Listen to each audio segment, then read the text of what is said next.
consider myself to be religious, but I do have some spiritual beliefs.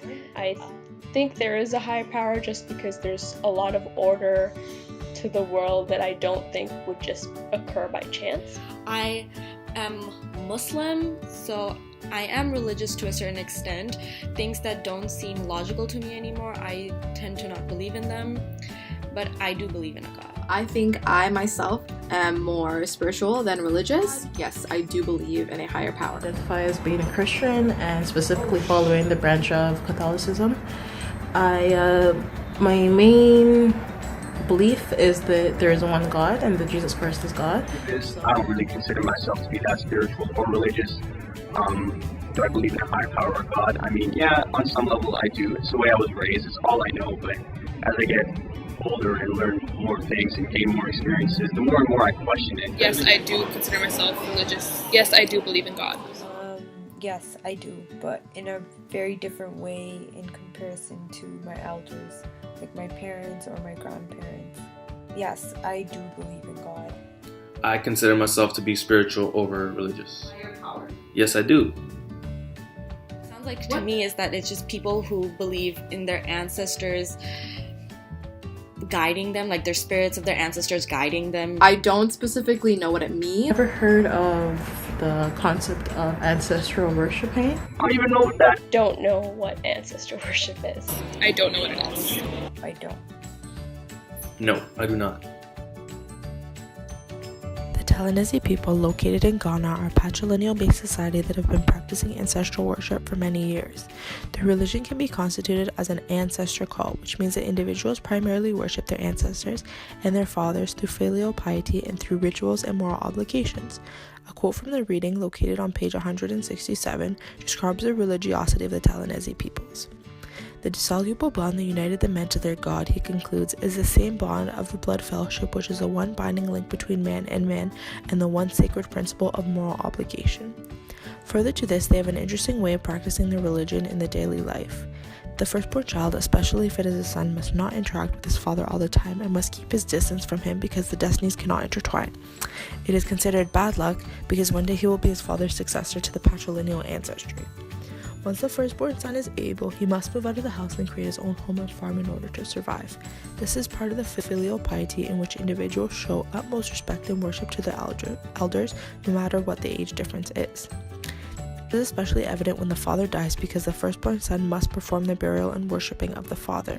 This is seen as presenting the dead to the ancestors and declaring himself as the successor. If a man dies and his son is unable to attend the funeral, this is seen as worse than death, and if an individual dies without a son, his life is considered a waste. Tyler's description of religion as a belief in a spiritual being truly describes the ancestral cult and its rituals that the Telenezi follow. The ancestral beings are spirits that are available to the Telenezi at any point within the day. They are always surrounding them. Further to this, it is evident that the author, Fortes, does not explicitly mention that the Telenezi believe there is an area in which the ancestors are residing. Rather, they are with the Telenezi spiritually, and they are never grounded. Further to this, it is evident that the Telenezi are also represented by Durkheim's understanding of religion as a moral community that is maintained through order and reciprocity. A quote from page 180 perfectly describes this. A man becomes an ancestor when he dies, not because he is dead, but because he leaves a son, or more accurately, a legitimate filial successor, and he remains an ancestor only so long as his legitimate lineal successors survive. This goes with the rule that ancestors have mystical powers with respect to their descendants, and not, for example, with respect to their collateral kin. This quote accurately discusses the ideal of a moral community and participation within the ancestor worship, because without participation and willingness, the ancestor worship will not continue. This is what makes it a religion: the rituals, the moral commitment, and the pieties to the ancestors. Pieties, as described by Fortes, are an important aspect of the Telenezi because they do not have a word for ancestor cult as we do for various other religions like Christianity, Catholicism, and other religions. Rather, Fortes describes the ancestor cult as pieties, which he describes as the ancestors consist primarily in ritual tendency and services in the form of libations, sacrifices, and observances whenever they are demanded. In conclusion, this religious worshipping is quite common within Africa, and it is evident that with ritual and continual ideal of filial piety, the ancestor cult of the Telenezi people will continue to flourish and remain their dominant religion for many years.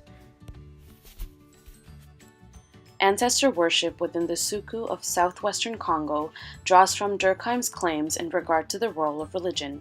As discussed, Durkheim describes religion as a practice that serves a universal purpose for creating a moral community through a unified system of beliefs and concrete practices. Ancestor worship for the Suku evidently falls under Durkheim's framework. For the Suku, ancestors are not just the dead.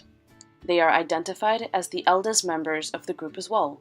As Igor Kopytov mentions in his article, these ancestors are consulted and appealed to by the group members in times of crises, such as a serious injury or sickness, during the marriages of women of the lineage, the breaking of sexual taboos affecting these women, the coming out ceremonies for infants, and annually for the large communal hunts of the dry season. Elder men go to the grave and feed the dead their favorite foods, such as forest mushrooms, wild roots, palm wine, and manioc, which is a Suku staple. They speak with the dead as if they are having a one-on-one conversation. They express anger in the form of complaints, notify the dead on special occasions, thank them for their spiritual assistance, and good luck for the hunters of the group. The dead members of the group are mentioned on multiple occasions as if they are still a part of the community. Ancestor worship for the Suku is a way of keeping their ancestors still involved in their lives. The Suku rely on the hierarchy of generational authority. The eldest have authority over the generation younger to them, and the youngest are instructed by the generation right above them. Kopytov calls this a continuum of authority. While the youngest members cannot question or speak against any of the older members, the middle-aged group can consult with their elders to practice authority over the juniors. However, exercising authority over second lower generations, such as a grandfather exercising authority over his grandson, is deemed inappropriate. The eldest members then consult the dead when they need further assistance. This continuum of authority supports Durkheim's claim of how religious practices build a community. The Suku followed a unified system of beliefs and concrete practices through ancestor worship. When asked the question, what is religion, many individuals don't give a fixed answer. This answer may vary upon the person's cultural background, their traditions, familial background, their specific religion itself, their values, beliefs, morals, daily life, and many other things. A common answer may incorporate a social aspect. This may be that religion is a way to bring the individuals together and establish a strong sense of community. Another common answer relates to security. This being that religion is a way for individuals to come together to cope with hardships in life and to have faith in the unknown. In Chapter 5 of the book Ghosts of War in Vietnam, author Hyonik Kwan presents these very two aspects of religion, which are incorporated into the rituals and practices in post-war Vietnam. Both aspects play certain roles with regards to ancestor worship and ghosts. The topics of ancestral worship and ghosts are not as self-explanatory as they may seem. In a way, both concepts are incorporated into Vietnamese religion and culture with certain functions and roles. They work through certain practices, rituals, and beliefs, making them an important part of the culture.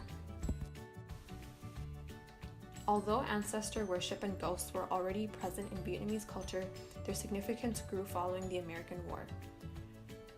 Kwan mentioned scholar Jay Winter, who emphasizes that following the immense amount of deaths post-war, a re-emergence, or as Winter puts it, a revival of traditional religious icons and practices, including beliefs and narratives about the ghosts of fallen soldiers, were prominent. Kwan explains that this was a way for Vietnamese individuals to cope with the losses that they had experienced. In a way, these newly strengthened rituals and practices help to bring people together and have a way to keep the memories of the fallen alive. There were two types of death recognized, one being death in the street and the other death in the house or home. Kwan explains the difference between the two, as death at home was considered a good death. This is because it was in the presence of kindred who will ritually appropriate the death to a benevolent ancestor, as opposed to death in the street being a bad death, as it will usually be a sudden violent death in a distant and unknown place away from home, which collapses the possibility of ritual appropriation. Kwan displays how these two opposing sides emphasize the importance of home versus out on the street, where the spirits cannot fully move on with regards to incomplete ritual and absence of kin. These concepts grew in prominence and relevance as the war affected the separated families and the missing bodies of the soldiers. The duality as well as relevance between ancestors and ghosts is explained in a section suitably named "One Man's Ghost is Another Man's Ancestor." Kwan explains the relevance of perspective in this case. As he states, when people make incense offerings to the unknown graves or the sites of apparition by unknown identities, as Vietnamese villagers regularly do, they do as part of their ancestral ritual, which may include the commemoration for some of their missing relatives from the war. Although the Vietnamese performed rituals for what they see as a wandering spirit, they acknowledged that the ghost was a member of another family and likely hoped that someone else would be doing the same for them.